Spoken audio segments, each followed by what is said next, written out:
500 বছরের একজন ইবাদত করেনেওয়ালা আল্লাহর আদালতে দাঁড়াবে। আল্লাহ বলবেন জান্নাত চাও? বলে অবশ্যই। কিসের বিনিময়ে? আমার দয়া নাকি তোমার ইবাদত? আমি বলেন মালিক, আমার 500 বছরের ইবাদতের বিনিময়ে আমি জান্নাত চাই। আল্লাহ বলেন, ও ফেরেশতা, বান্দার হাতটা ধরে সামন দিকে নিয়ে যাও। কিছু দূর নেওয়ার পর জাহান্নামের গরম হাওয়াটা শরীরে লাগবে, কলিজা শুকায় যাবে, আর বলে পানি দাও। কলিজা শুকায় গেল, ছটফট করে পানি দাও। আল্লাহর এক রহমতের ফেরেশতা এক গ্লাস পানি নিয়ে বলবে পানি নাও। আল্লাহর বান্দা পানিটা যখন সামনে নিয়ে আসবে, বলে পানি দাও। বলে বিনা পরিশ্রমে দেওয়া যাবে না। কি চাও? এক গ্লাস পানির বিনিময়ে কি চাও? ফেরেশতা বলে, আমাকে তুমি এক গ্লাস পানি যদি চাও, 500 বছরের ইবাদত দিয়ে দাও।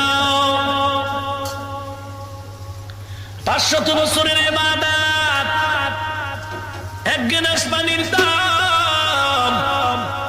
আল্লাহর বান্দা বলে, জীবনটা বাঁচানো দরকার, ইবাদত পারলে পরে করব, আগে পানি দাও। এক গ্লাস পানি পান করতে গিয়া 500 বছরের ইবাদত দিয়া দিল। পানি পান করার পরেও পিপাসা মিটবে না, আবার চিল্লাইবে, আর একটু পানি দাও। বলে আরো ইবাদত দাও। বলে ইবাদত নাই। বলে পানিও নাই।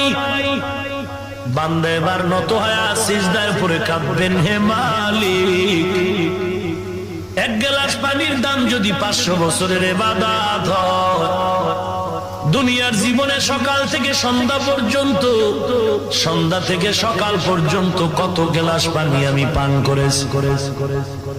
শুধু তাই না, কত পানি আমি অপচয় খরচ করেছি। ও মুসল্লি ভাই, মসজিদের বারান্দায় গিয়া তুমি নামাজের আগে ওযু বানাও। তুমি ওযুর কলটারে ছাইরা দিয়া পানি ফালায় দাও, মেসওয়াক করো, অপচয় গেল, খবর নাই। আল্লাহর বান্দা কান্না করে, মালিক, তোমার দয়া ছাড়া জান্নাত পাওয়ার আমার উপায় নাই।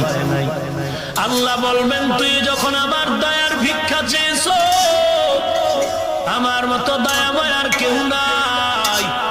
আমি আল্লাহ রহমান আর রহিম নামের উসিলায় তোরে জান্নাত দিয়া দিলাম। ইয়া ইলাহি মুঝসে মুঝকো दूर कर, ताके देखो मुझ में तुझको एक नजर। या इलाही